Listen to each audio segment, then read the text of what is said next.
حجنا زمان سيزي دواب بالكا صات قروي خابلو ولا حد شيء وكاي تحل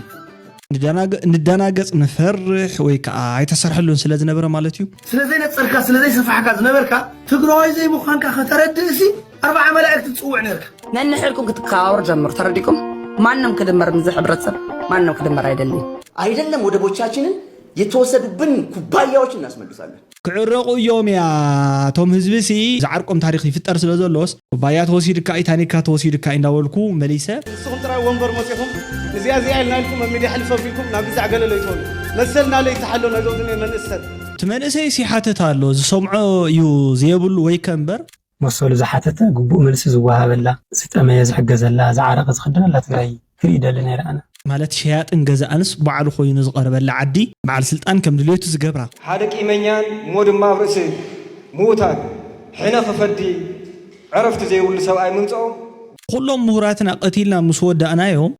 ኣብ ሰማይ ገዛ ህነጾለይ ዝብል ንጉስ ከይመፀና ምእንታን መራሕትኩም ከይሞቱ ተባሂልና ንሽሞንተ መዓልቲ ሙሉ ኣብ ቤት ማርያ مستانكي مساير قديمنا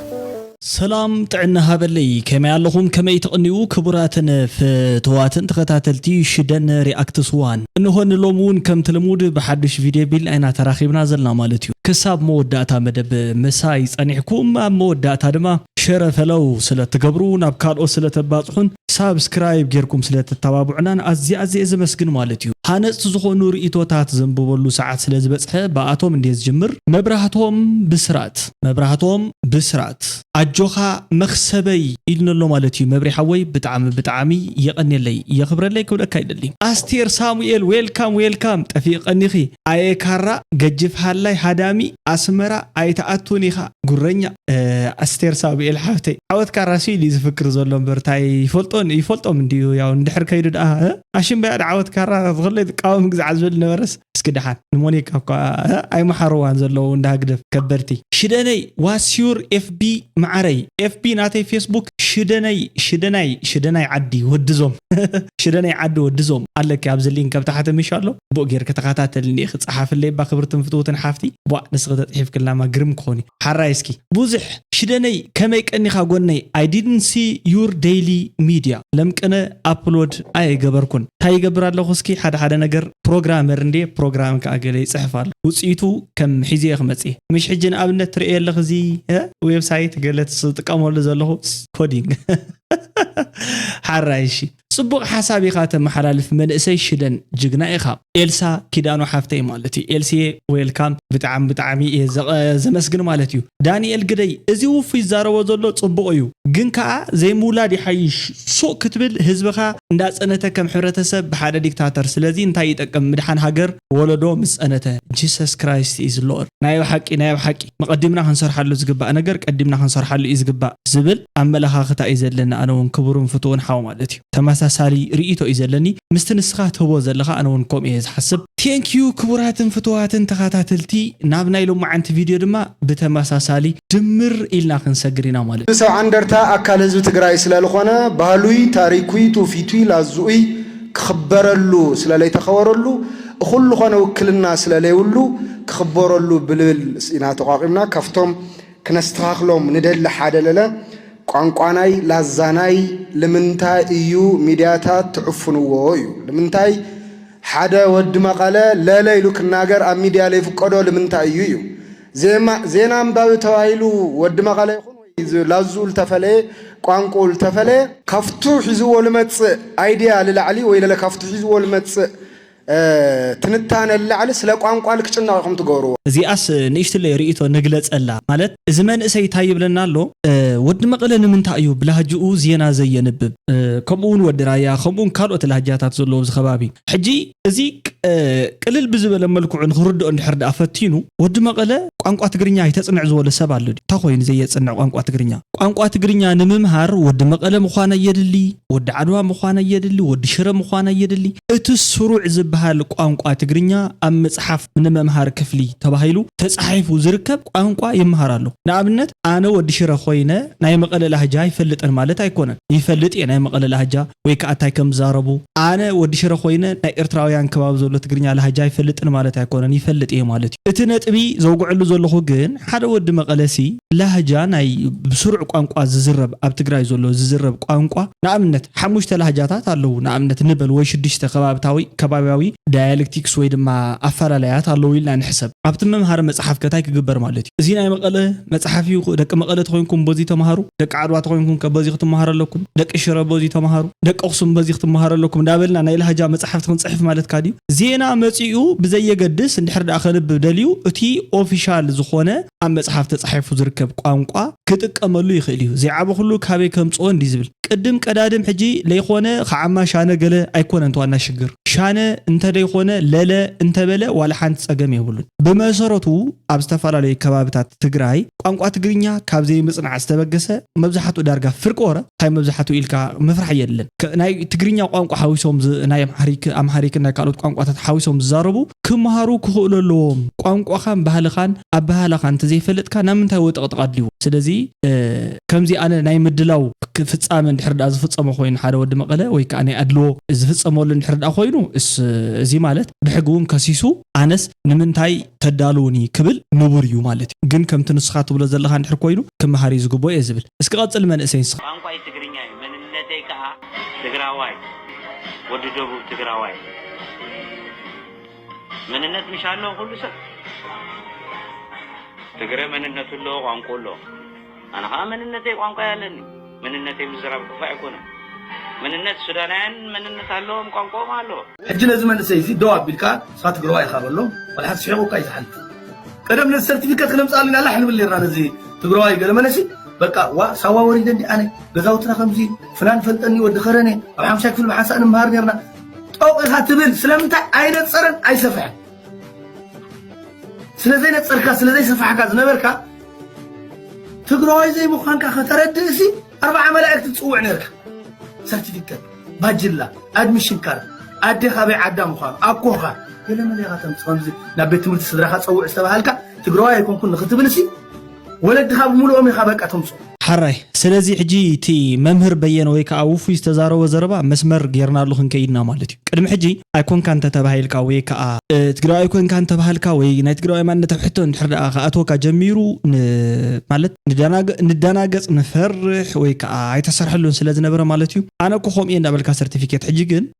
መንነት ማለት እንድሕር ደኣ እንታይ ምዃኑ ዝፈልጥ መንእሰይ የጥሪና እዚ ቀሊል ሕቶ ስለ ዝኾነ ብቐሊል ንሓልፎ ኢና ይብለና ዘሎ እስኪ ንቐፅል Nobody is leading us ክንምራሒና እንዳበለ ኮፍ ዝብል መንእሰይ እንድሕር ኣልዩ ፈተደ ምስለኩም ከምዚ ኮይና be like that ሓደ ትግራዋይ መፅኡ ተጋሩ ሕዋት ስለዝበልና ምስ ሓደ ትግራዋይ መፅኡ ህዝቢ ፀንታ ኣለዎ ኢሉካ እዚኣ ኮፍ ላሊተይ ነንሕልኩም ክትከባበሩ ጀምሩ ተረዲኩም ማንም ክድመር ምዝ ሕብረተሰብ ማንም ክድመር ኣይደልን ተረዲኩም እዚ ሕብረተሰብ ክብለኩም ግን ማለት እዞም ዲያስፖራ ዘለኩም ኩላትኩም ደገፍቲ ተቃወምቲ እርግጠኛ ሆኜ ልንገራችሁ ያጣናትን እያንዳንዷን ነገር አይደለም ወደቦቻችንን የተወሰዱብን ኩባያዎች እናስመልሳለን ምንም አትጠራጠሩ ምንም አትጠራጠር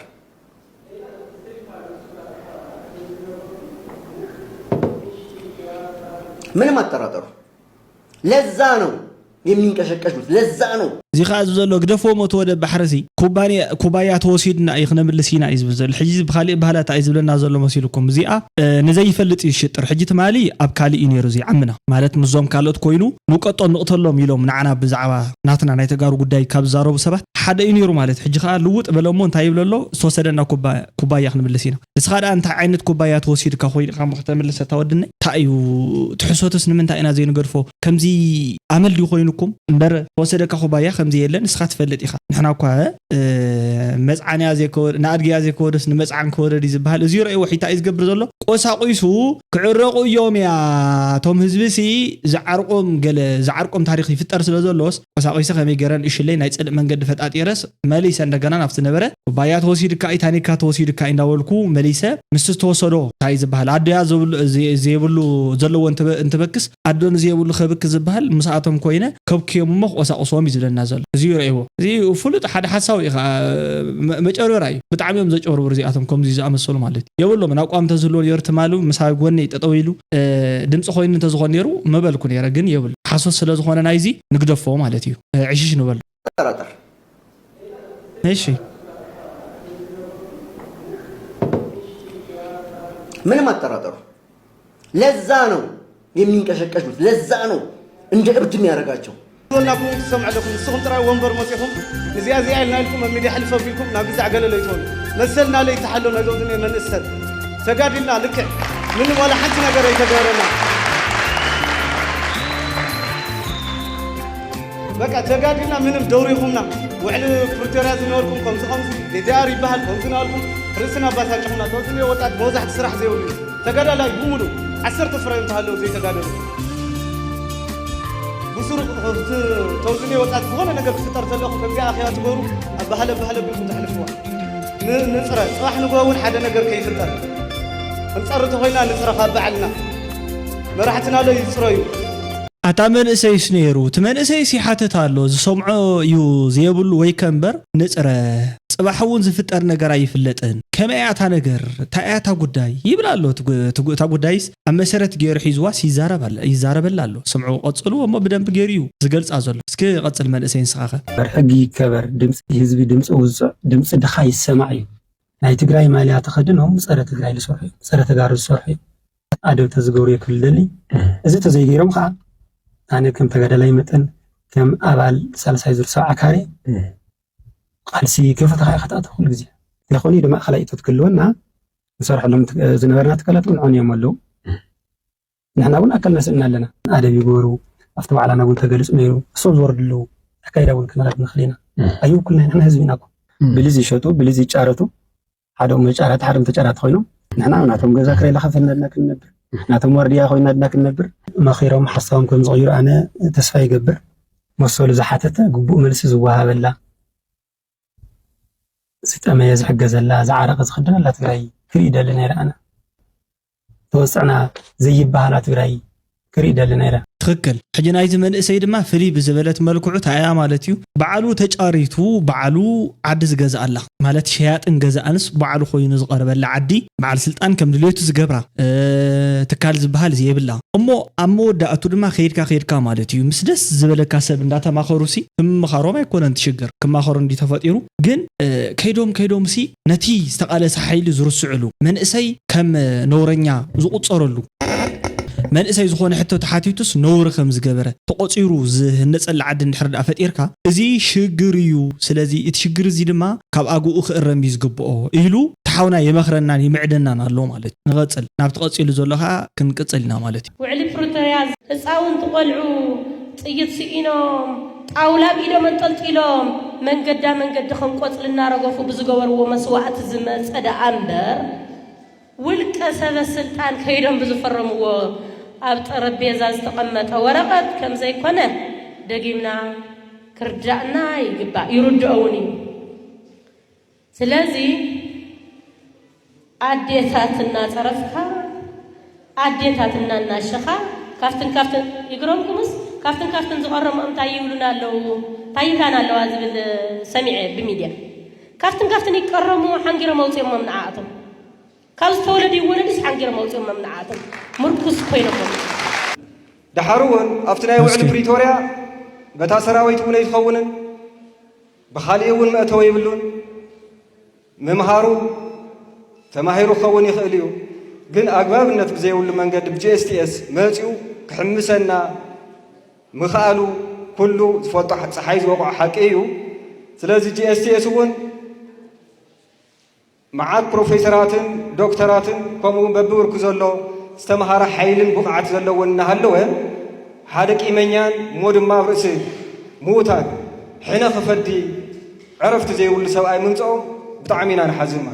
ማለት ናይ ምሁራት ዋዕላ እንተ ተገይሩ ሓደ ምሁር ዝበሃል ሰቢኻ ትመርጸሉ ማለት ንኣብነት ናይ ዘይተማሃሩ ዋዕላ እንተ ገይርካ ካብተኡ ዘሎ ሰብ ዘይተማሃሩ ዋዕላ የብሎም ግን ዋዕላ ተተገይሩ ናታቶም ኣኼባ እንተ ገይሮምሲ ሓደ ዝኾነ ሰብ ይመርጹ ይመሃር ኣይመሃር ብዘየገድስ ዝሓሸ ኣተሓሳስባ ኣለዎ ኢሎ ኣብ ምሁራት ተኣኪቦም ድማ ምሁር ማለት ሎጂካዊ ኣተሓሳስባ ርድዒ ዘለዎ ዘረብኡ ጽሩይ ኣካይድኡ ጽሩይ ነቲ ዘሎ ዳይናሚክስ ዝኾነ ማለት በብግዚኡ ዝለዋወጥ ኮንስታንት ዘይኮነ ቀዋሚ ዘይኮነ ኩነታት ተረዲኡ አዳፕቲቭ ዝኾነ ኢንቫይሮንመንት ናይ ዝኾነ ይኹን ነገር ማለት እዩ ናይ ሕቶታት ነቲ ግዜ ምስቲ ግዜ ዝኸዱ በቲ ግዜ ዝጥለቡ ሕቶታት ከቐምጥ ምእንታን ሓደ ሰብ ይምረጽ ማለት እዩ ሶ ሓደ ሰብ ትመርጽ ከለኻ እከለ ኢልካ ካብቲ ዘሎ ዝሕሸኻ ምሽ ትመርጽ ታይዳ ይትሽግር እንድሕር ዳ ኢልኩም ምርዳእ ዝበሃል ነገር ሓደ ሓደ ግዜ ታይ በሃል ነይሩ ዝኾነ መምህርና እንተመረና እንተሎ ቀዳማይ እንተወጽዩ ሓደ ሰባብ ክላስ ብክልተ ነገር እዩ ቀዳማይ ወጽዩ ወይ እቲ ተምሃራይ ጎበዝ እዩ እቲ ቀዳማይ ዝወጸ ወይ እቶም ካልኦት ተምሃሮ ሰነፋት እዮም ይኽይድ እቲ ሎጂክ ምናልባት ከምዚ ሕጂ ቀዳማይ ውን ቀዳማይ ያለው እንዲሁ ክምረጹ እንተለው ተምሁራት ወይ ቶም ካልኦት ዝተምሃሩ ሰነፋት ኮይኖም እዮም ወይ ከአቶም ካልኦት ኣብቲ ስልጣን ዘለው ሰነፋት ስለ ዝኾኑ እዮም ዘይኮነ ሰብ መሪጾም ወይ ድማ ንሱ ጎበዝ ስለ ዝኾነ እዩ ተመሪጹ ሕጂ ጂኤስቲኤስ ዶ ግዛዓም ዝዓደ ገለገለ ዝበሃል ነገር የለን እዚኣቶም ምሁራት ናይ ምጥቃም ድሌት ክህልወና እዩ ዘሎ ኩሎም ምሁራትን ቀቲልና ምስ ወዳእናዮም ኣብ ሰማይ ገዛ ህነጹለይ ዝብል ንጉስ ከይመጸና ምእንታን እሞ ንሕና መልስ ዘይብልና ከይንኸውን ጥንቃቐ ብጣዕሚ ዝሓትት ነገር እዩ ማለት እዩ ከምዚ ዓይነት ነገር ዝተሰሓተ ኤግዛምፕል ክንጥቀም ወይ ከዓ ክንጻረፍ የብልናን ከም መንእሰያት ንባዕሉ ማለት እዩ ጎጠኝነት ይዘጥቃዓና ዘሎ ኣውራጃ ወተሓሳስባ እዩ ደፊኑ ቀብረና ኢሉ ዘሎ ማለት እዩ ከምዚ ገይሩ ጽላኣት ዘሎ ንስዋኣት ዝተጻልአ ምስዋኣት እንታይ ዘጻልአ ኣሎ ሓደ ሰብ ንባዕሉ ክስዋ ኢሉ ተጋዲሉ እንድሕር ኮይኑ ሓደ ሰብ እኮ ተሰዊኡ ንባዕሉ ኢልካ ኢኻ ተሓስቦ ስለ ዘይሞተ ወይ ከዓ ተኩስ ስለ ዘይቀተሎ ንሱ ናይ አጋጣሚ ናይ ዕድል እምበር እንትወጽ እንተለኻ ብገዙ ስውኡ እዩ እሱ ንባዕሉ ቀረባ ጊዜ ጻውዒት ህዝቢ ትግራይ ሰሚዖም ተረዲኦም ትዝገብሮ ዘሎ ክፍኣትን ትግራይ ናይ ምብትታህ ተልእኾን እንደ ሓንሳብ ንመወዳእታን ጠጠው ዝብለሉ መንገዲ ኣብ ጎኒ ህዝቦም ዝስለፍሉ መንገዲ ክሰርሑ እየ ጻውዒት ዘቕርብ ማለት እዩ ጊዜያዊ መንግስት እየበል ነባር መንግስት እየበል ተዓጀብ ኣይትተዓጀብ ንዓምፃ ፊት ንፊት ምሳይ ተኸራኸር ዓፋር ናይ ባዕልኻ እዩ ዓፋር ሕሊፍካ ምስ ሃብካ ደኣ ዓፋር ክበፅሕ ኢለ ትብልስ በቲ ዝዘረፍዎ ገንዘብ ገይሮም በተው ቻይና ይሃሉ በተው ስዊስ ባንክ ይሃሉ ወይ ኣብ ጉድጓድ ዝቐበርዎ ኣውፅኦም ክገዙና እዮም ኩለን ገዚኦም ክጥቕልልዎን እዮም እዞም ሰባት እዚኦም ልክዕ ደቂ ፊውዳል እዮም ቀደም እውን ኣብ ርእሲ ህዝቢ ዝነበሩ እዮም ሕጂ እውን ድሕሪ ዓወት ኣብ ርእሲ ህዝቢ ኮይኖም ንህዝቢ መከራን ስቃይን ዘርአዩ እዮም መጀመርያ እውን ድሌት ኣይነበሮምን ታ ስልጣን ክሳዕ ዝሕዙን ናይ ወለዶም ክብሪ ክሳዕ ታ ናይ ስልጣን ክብሪ ክሳዕ ዝሕዙን እምበር ንህዝቢ ኢሎም ዝተቃለሱ ኣይነበሩን መብዛሕቶም እዚ ክብል ከለኹ ትመብዛሕቱ ንኽብርኻ ንዓድኻ ተቃለስ ተባሂሉ ዝወፀ ወዲ ሓረስታይን ወዲ ሰራሕተኛ ህዝብን ምውቃሰ ኣይኮነን ቶም ሓደ ንመርሕ ነበረ ኢና ዝብሉ ዝነበሩ ተጸዋዊዖም ብኔትወርክ ተራኺቦም ብዓዲ ባውራጃዊነት ተሰባሲቦም ዝመርሕዋ ዝነበሩ ነዛ ውድብ በፍጹም ህዝባዊ ስምዒትን ድሌትን ኣይነበሮም ኣብ ደባጉና ኣብ ቤት ማርያ ብናቆ ጸኒሕና መራሕትኩም ከይሞቱ ተባሂልና ንሽሞንተ መዓልቲ ሙሉ ኣብ ቤት ማርያ ምስ ታንኪ ምስ ኣየር ገጢምና ኣብዚ እዋን ህዝቢ ትግራይ ታዝመርፃ ምርጫ ደቁ ንዓተ ዋጋ ኢሉ ሰንደር ቢሉ ክሰድድ ብሰላም ኢና ንወድኦ ፍጹም ዝዘርግ እንተልዩ እንታውግ ምሳኻ ኢና ክንገብራ ይኽእሉ ትክክል እዩ እዚኣ ናተይ እውን ርኢታ እያ ማለት ቅድሚ ሕጂ ንምንታይ ሰብ ተጋጊ ኣተወ ይበሃልን ናብ ዝኾነ ጉዳይ ኣቲና ወይ ሃንደለቂልና ክኸውን ይኽእል ወይ ከፊኡና ክኸውን ይኽእል ወይ ከቢዱና ክኸውን ይኽእል ናብ ዝኾነ ኩናትን ወረኩናትን ኣቲና ንኣስታት 3 ዓመትን ልዕሊኡን ዝኸውን ተጠቢስናሉ ኢና ተሓዊ ሕጂ ኸ መከራን ሽግርን እዩ ዘለዎ እሞ መከራን ሽግርን ንዘለዎ ኩናት ሲ እንታይ ኢኻ ኣደሊኻ ሕጂ እውን ትመላለሰሉ ወይ ከዓ እንታይ ኢኻ ኣደሊኻ ናብኡ ከኣትየዶ ክወፅየዶ እንተሓለፍኩ እንተወፃኹ ዝበሃል ነገር ሲ መነምፅኦ እንድሕር ዳኢልና I don't know እቲ ጸገም ንምንታይ ተፈጢሩ ዝብሉውን መብዛሕትኡ ሰብ ንጹር ዝኾነ ተመሊሱ ንድሓር ማለት እዩ መንገዲ ይነበሮን ገለገሊኡ ፖለቲካ ኩነታት ፈጢሩ ገለገሊኡ ስለ ዝተጎበጥና ስለ ዝተወረርና እዩ ገለገሊኡ ብዙሓት አገልግሎታትን ዘለና ብሄራዊ ወጻዓም ስለ ዝበዝሕ እዩ ኣነ ከም ባዕለይ ብሄራዊ ወጻዓ በዝሕና ነይሩ ሕብረተሰብና በብዝተፈላለዩ ከባቢታት እንዳኸደ ዝቕተለሉን ክብሩ ዝገሃሰሉን ኩነታት ተፈጢሩ ነይሩ ከም ተማሃራይ ተማሃራይ ንባዕሉ ምሕላፍ ዘይከኣለሉ ሓደ ብዙሓት ነገራት ብፀርፍታት ንባዕሉ ሹምና ዝፅረፈሉ በፅሒ ነይሩ ናይ ምኽባር ስርዓቲ ሪስቶር ናይ ምግባር ስራሕቲ ምስ ሰርሐና ነዚ ምስ መለስናዮ ብኣግባቡ ቀፂልና ክንታይ ኢና ክንገብር እንድሕር ዳኣ ተባሂሉ ሕግን ስነ ስርዓትን ናይ ምትካል ከይዲ ዘድልየና እምበር ተመሊስና ናብ ራብዓይ ሓምሻይ ኩናት ንኣትወሉ መንገዲ ኣይኮነን ዘድልየና ዝብል ርእይቶ እዩ ዘለኒ ኣሕፈሮመይ ክብሪ ይግባእካ ይብለ ለስ ክንስማዕ من تزاهم طرح زيكون من تقصال تقرأ